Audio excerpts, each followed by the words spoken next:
चला आपण पुढे करू.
काय सांगाल साहेब, ते काही आंदोलन आहे त्यामध्ये तुम्ही सहभागी झालात, काय मागणी काय आहे की मी माझे बंधू बच्चू कडू साहेब सोबत 2014 ते 2019 पर्यंत आमदार होतो आणि या माणसाने जे मुद्दे विधानसभेमध्ये उचलायला पाहिजे, फाईट करायला पाहिजे, ते अनेक वर्षापासून ते मुद्द्याला घेऊन ते लढत आहे.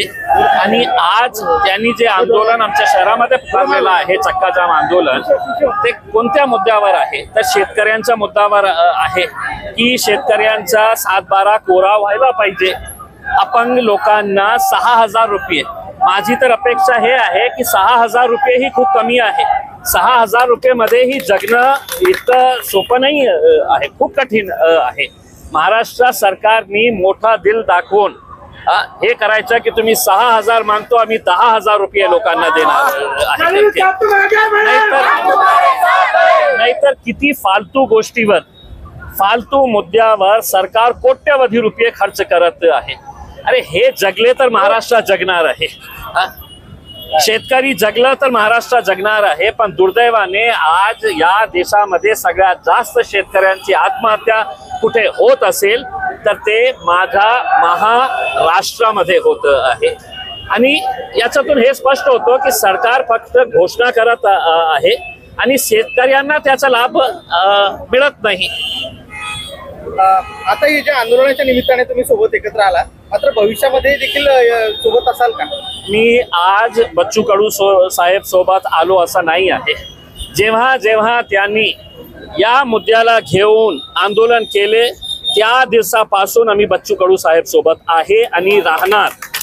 जेव्हा त्यांनी लॉंग मार्च केलं होतं, मी महाराष्ट्राचे सगळे माझे पदाधिकारी कार्यकर्त्यांना सगळ्यांना सांगितलं होतं कि बच्चू कडू साहेब सोबत तुम्ही कांधे से कांधा लगाकर चलना है तुमको रस्ते के ऊपर करके.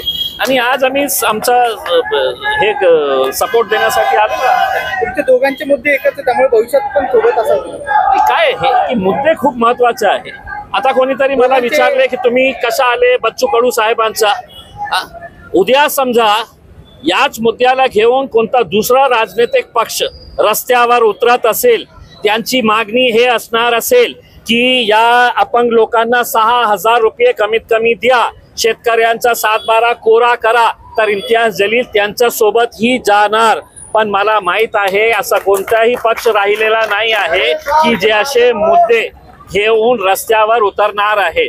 सगळे लोकांना काय आहे की आपला घर कशा कशा प्रकारचे 5 स्टार होटल घ्यायचे आहे, किती जमीन आपल्या खिशात टाकायचे आहे. तर हे सगळे मुद्दे सगळ्यांना माहित आहे की त्यांच्यासाठी हे लोक फक्त निवडणुकीच्या पुरते महत्वाचे आहे. निवडणूक संपली मग आपला घर कशा भरायचे आहे याच्यासाठीच ते काम करत आहे. तुम्ही म्हणताय दिव्यांगांना 6,000 नाही तर 10,000 दिले पाहिजे, मात्र जे काही कृषी मंत्री आहेत ते म्हणतात की शासन भिकारी आहे, मग कसं मिळणार पाहिजे? काय अपेक्षा करू शकतं? जे कृषी मंत्री आज महाराष्ट्राचे शेतकऱ्यांच्या बाबतीत चर्चा करण्याची आवश्यकता आहे, तिथे मुद्दे मांडण्याची आवश्यकता आहे, त्या विधानसभेमध्ये बसून जुवा खेळत आहे, रम्मी खेळत आहे, तर अशा प्रकारचे कृषी मंत्र्यांकडे आपण काय अपेक्षा ठेवू शकतो हे तुम्ही सांगा मला. आतापर्यंत खऱ्या अर्थाने मुख्यमंत्री देवेंद्र फडणवीस साहेब शेतकऱ्यांना खऱ्या अर्थाने त्यांना काही काळजी असती तर त्या कृषी मंत्र्यांना त्या क्षणी त्यांनी घरी पाठवले असते. तू घरी जा आणि रमी खेळ, जुवा खेळतो. माझ्या शेतकऱ्यांच्या बाबतीत हे जागा जे आहे ते विधानसभा खूप एक पवित्र घर असतं, जिथे महाराष्ट्रामध्ये काय कायदे असायला पाहिजे याच्या बाबतीत निर्णय घेण्यात येतं. आणि तिथे जाऊन एक मंत्री म्हणतो, विधानसभेमध्ये उभे राहून एक मंत्री म्हणतो तुझ्या आईला तू ये बाहेर तुला बघतो. अशा प्रकारची भाषा, ही संस्कृती आहे महाराष्ट्राची. मारामारी विधानसभेमध्ये कधी बघितलं होतं का? काय हे दुर्दैव काय आहे की काही गुंड लोक तिथे पोहोचलेले आहेत आणि हे सगळं गुंड लोक जे आहे ना त्यांना असं वाटतं आपण गुंडगिरी करून, पण काय आहे की असे गुंड्यांना हँडल करण्यासाठी बच्चू कडू सारखे लोक खूप सफिशियंट आहे त्याच्यामध्ये. क्या बताओगे?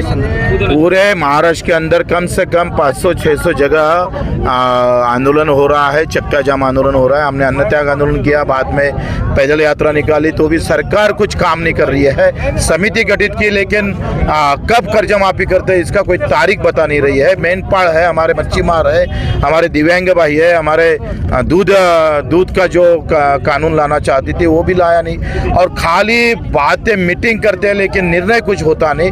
इसीलिए ये आंदोलन जारी है. अभी गांधीगिरी, अन्न त्याग आंदोलन, फिर पैदल यात्रा, अब गांधीगिरी नहीं, अब भगत सिंह गिरी का पार्ट 1 चालू हो गया. पार्ट 2 मंत्रालय में होगा और न बताते हुए कोई तारीख नहीं बताई जाएंगी, सीधा मंत्रालय घेरेंगे. नागपुर में कुछ आपके कार्यकर्ताओं को अटक की है, वो एसपी वहाँ से बीजेपी के कार्यालय में बैठकर कार्रवाई कर रहा है. यानी पगार सरकार का लेता है और काम बीजेपी कार्यालय से करता है.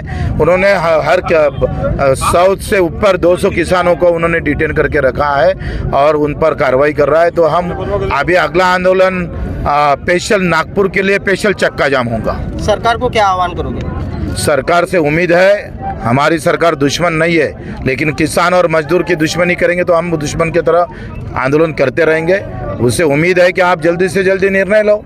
हमें थोड़ी मौज है इसमें आंदोलन करने में.